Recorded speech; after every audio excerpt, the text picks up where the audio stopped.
والله جل جلاله القرآن فرمي وقالوا ما هي إلا حياتنا الدنيا نموت ونحيا وما يهلكنا إلا الدهر وما لهم بذلك من علم إن هم إلا يظنون. طبعا كومالا قال كافر كان كافران قريش هم يك مرتبة نبو بلين بونمنا حبوداني بربوبيتي أنا حبوداني بربوبيتي أنا السلي راباس جروب يك من بوكا كفيانو دهرية كان لنا قريش هبول كاعتيادي دهري هرهبوه لو تيه كأمانة ملحدا أمانة ملحدا أنا ديما بس جاني دنيا أجينو أول شيء كلنا وما نبا سردمة الله نية جل جلاله تازينو ما كاتو محاسبة سردم خويتي أفرمي معنا هيز علمي كان لم باري وبينيا كسيان مردو يقيني هبك سردمة هجياني ويمريني وزينوبونا ومحاسبني أما هر ظن قمانا إن الظن لا يغني من الحق شيء قمانيش ناوقينا بحقيقة بالكو هذا يعلت ولا ناوق قمانا وهالشيء ملحدتا أمري بقمانا وأمري ومن لو قنعتها مسك سانه كورا قرين الذين رمبوين بملحد دروك نبون بملحد ملحد وكي يجدينا كنبي والله ما نسيلك بس دجاتي اسلامك بس مسلمان ما بيقنا دينك كيف بقى قالت اسلامي الله رزنك هم دينك كان بس خوي ملحد بهم دينك لا رب بوينان بيني برون جيان بدن با مقدسات يزيد كان يقاور كان يجولك كان يهندوس كان يبوزي كان بس با مسلمان انا دي. كأوش دجاتي كردني دينا باشا وليدانا لهست وسوز وعاطفة ومقدساتي خلقي ويا خلقي جاكون جا قبولينك وعزادي بيرورانية باشا أصلا أوا بيشيال كردني أزادي خلقي ترى كتهجمك يتسر دينك نال دينك خوي ممارسة كابا أزادي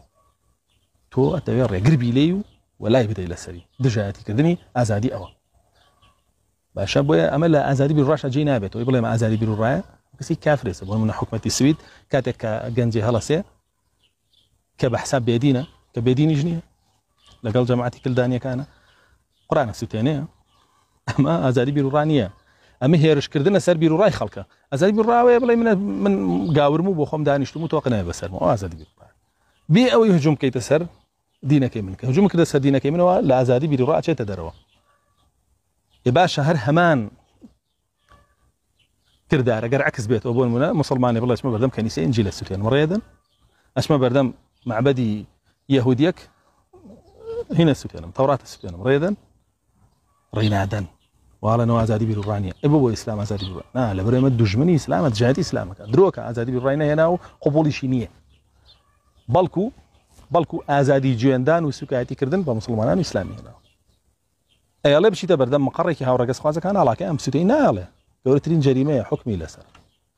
أجر أصلاً بنابر بيدي بورت قريته وأنا ريته والله تيخد هاي باشا بابا قرآن أنا بردروه كان و هالشيء مصحفي سر زاوية بيسوتي أنا نزل الله مسلمان أنا زل رجل الله أنا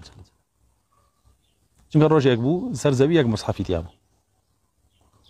أي جوابك الصديق نسيبه يا إسلام جلو بري عزته فتوحاته سر برزيابو رجع يقبو سرزبي يك مصحف شيتي أنا بقى شيء هم سرزبي لإسلام ترسا صحابة كانوا رسول الله صلى الله عليه وسلم اشتعناه نسيبه رسول الله صلى الله عليه وسلم وفاتي قرد عمر يكون الخطاب يجنياري كربو بكر الصديق وبكر الصديق نسيه وياك دانا إسلام جلو بري عزتها أمرو مسلمان خويا زور جاء القرآن السوتين سوتان نيكي معنوي كأخرى سوتان ني معنوي شونه أو هيك بشقي خي حرام وحلالي أو هيك بشقي خي توحيدك ناري باشا تو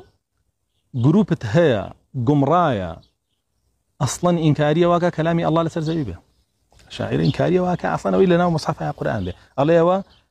بريتيا لا مركبوا لا بارا كلامي الله نفسية نهات تسر زبيب بويا نشا بيني تورا بن بو قرآن بيني تورا بن بو قرآن نو بيني بو چونك الحيوان نفسية نهات تسر زبيب بلام تورا بون بو إمامك كان لقرآن لا قورة له هزاران كامبينيان كده وداخل مسلمانان جمرو بويك بشتيان كردوتا نصرتي أو قرآن أو كتياتي تطبيق كرني أو قرآن أو كتياتي قاندني أو قرآن أو كتياتي أو بخوي جورك لا ستاندني معنوي جورك لا ستاندني معنوي وأوانيك الأولاد خو من أدجاتي كانوا ستاندني ئەمانە هەمووی هەیە لە وڵاتی خۆمانە بۆیە پێشە بەمانە ئەبڕینەوە بێ بەڕاستی ئەمانە هیچ چیز زەرەر بە ئەڵڵا ناگەێنێ جەل جەلالوه هەرچەند ژاتی بۆیە ملحیدی حەقیقی ئەوانە بوون کە ئەو سەها بوون لە سەردەمی قوڕەیشە ئەم دێمە کێشەمان لەگەڵ هەموو دینەکان هەیە و ئێمە بەس باوەڕمان بە زەمانە هەیە بەڵام سەیرەکەی ئەوانە کە بەناو ملحیدن وانین بۆ دینەکانی کە ڕێزیان لێگرن بەس بۆی سام ژاتی